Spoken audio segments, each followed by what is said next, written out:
A middle-aged man named Lemuel Gulliver wakes up in his messy New York apartment and goes on with his morning routine. He talks to his superhero toys on a shelf and dances in the shower, showing us his goofy side. Gulliver works in the mailroom of a New York newspaper company. That day, he meets a new employee named Dan and befriends him. Gulliver is Dan's boss in the mailing department. As the two deliver their mail for the day, they come across Gulliver's longtime crush and a journalist named Darcy Silverman.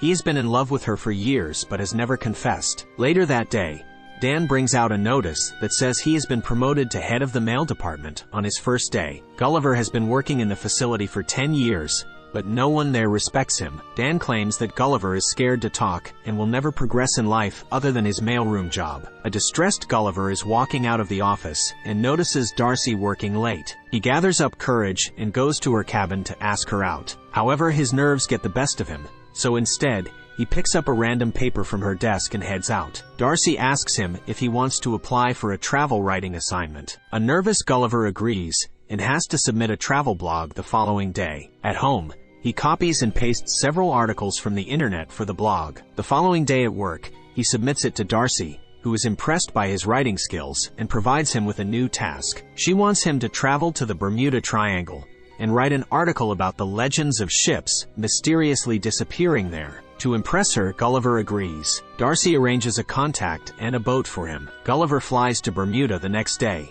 where he is picked up by a man. He takes Gulliver to a rented boat and shows him how to use it. The journey is pretty simple, as the boat is automated. Gulliver finally sails for the Bermuda Triangle, alone in the boat. For the first few hours, he enjoys himself by reading How to Build a Robot magazines and drinking several cans of Coke. He soon falls asleep. Sometime later, he wakes up to a massive wave in front of him. A sea storm hits, and he quickly puts a life jacket on. The boat shakes vigorously in the water. Gulliver turns around to see an enormous sea tornado coming his way. Gulliver, with his boat, is sucked on top of the tornado, then right into its eyes. The screen goes black. When Gulliver opens his eyes, he cannot move his body. He looks down and is surprised when he sees some tiny men standing on top of his chest. Their leader introduces himself as the Commander Edward Edwardian of the Lilliput. The camera zooms out, showing us a crowd of tiny people standing around Gulliver. He is pinned to the ground with tiny ropes and wood. Commander Edward calls Gulliver a beast.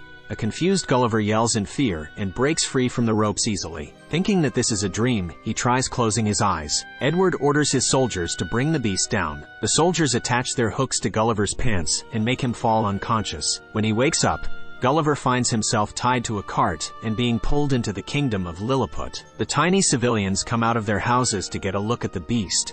He is pulled into the royal palace and presented to the king of Lilliput, King Theodore. The king's daughter, Princess Mary, pities Gulliver and asks Edward if the restraints are necessary. Edward claims that Gulliver is a spy from their enemy kingdom, Blefuscia. Gulliver finally speaks and asks the king where he is. King Theodore's secretary, Jinx, tells him that he is in Lilliput, the greatest nation in the world. Gulliver thinks this is a prank and asks the non-existent cameraman to show himself. In the following scene, we see Gulliver imprisoned inside a cave. He meets a fellow prisoner named Horatio, who was sentenced to life by Edward for trying to court Princess Mary. The two are approached by Edward again, who listens to them, referring to him as lame ass.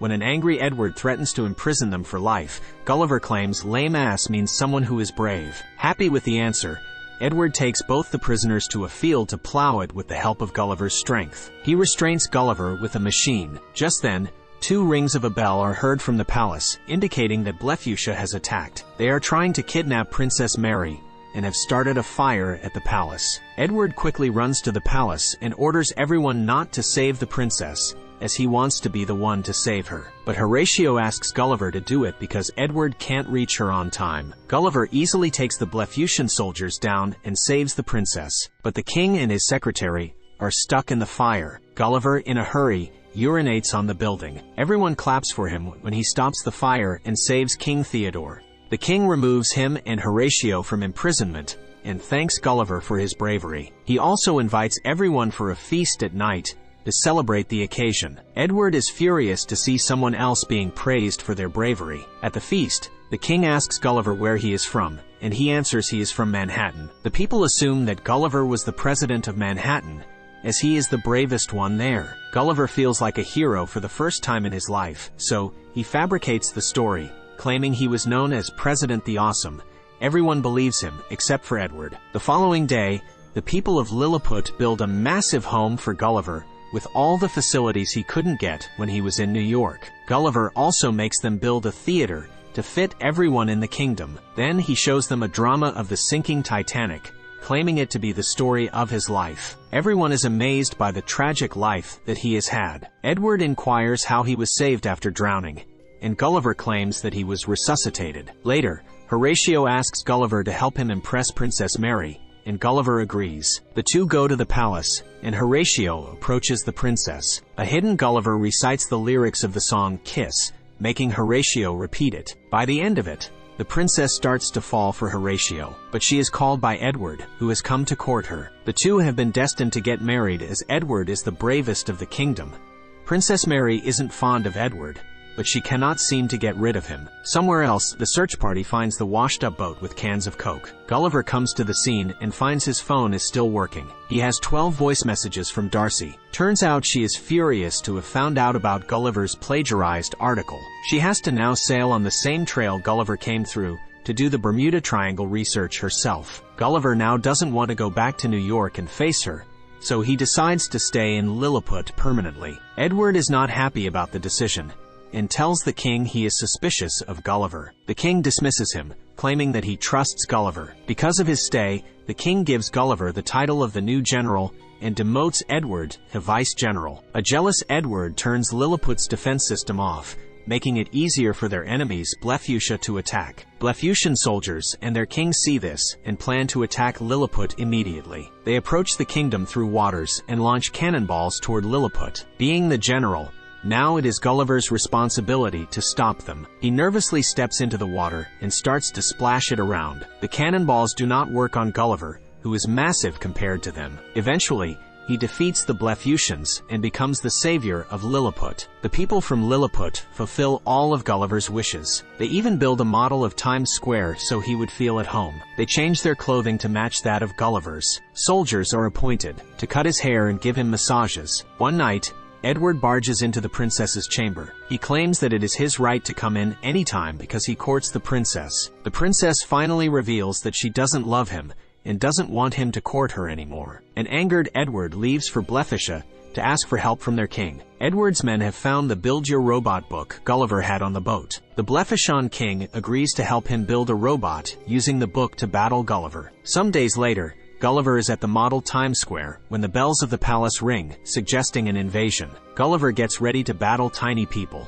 but is surprised when a huge robot being operated by Edward stands in front of him. Edward challenges him for a duel. Gulliver has no way out but to accept. He tries to push the robot, but it is way stronger than him. It picks Gulliver up with his pants and makes him accept his defeat. Gulliver also confesses that everything he said about him being the president is a lie. The king and the princess are surprised to have been betrayed by him. Edward sends Gulliver to a forbidden place called the Island Where We Dare Not Go as a punishment. When Gulliver is left there, he is picked up by a giant little girl. Turns out the island is the home of giants. The girl thinks Gulliver is a toy and keeps him in her Barbie house, dressing him in girly pink clothes. Meanwhile, back in Lilliput, Darcy's body washes up on the shore. Gulliver had told everyone that Darcy is his princess back home, so Edward recognizes her and imprisons her. She meets King Theodore and his queen in prison, who have been captured after Gulliver's defeat. Horatio sees this and decides to travel to the Island Where We Dare Not Go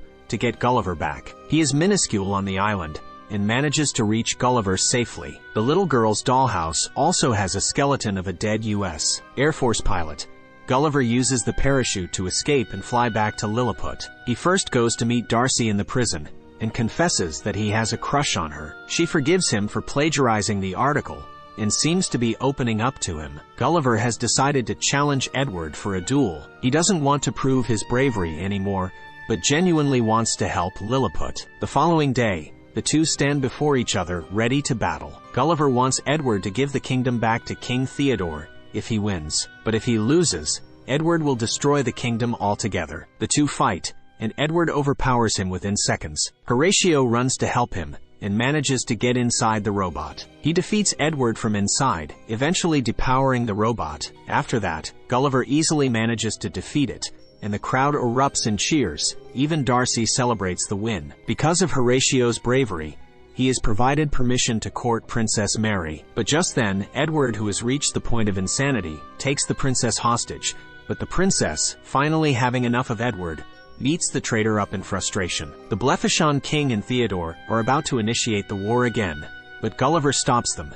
He successfully helps to make peace between the rival island nations by reciting Edwin Starr's war. And finally, he, along with Darcy, return to New York City on their repaired ship. Cut to a few weeks later, Gulliver has left the mailroom job and is a travel writer now. He and Darcy are in a happy relationship. Gulliver has just completed a travel assignment, and the movie ends as the two walk out of Darcy's office while holding hands. Like and subscribe to watch more videos like this, and don't forget to turn on your notification. That really helps my channel. Thanks for watching.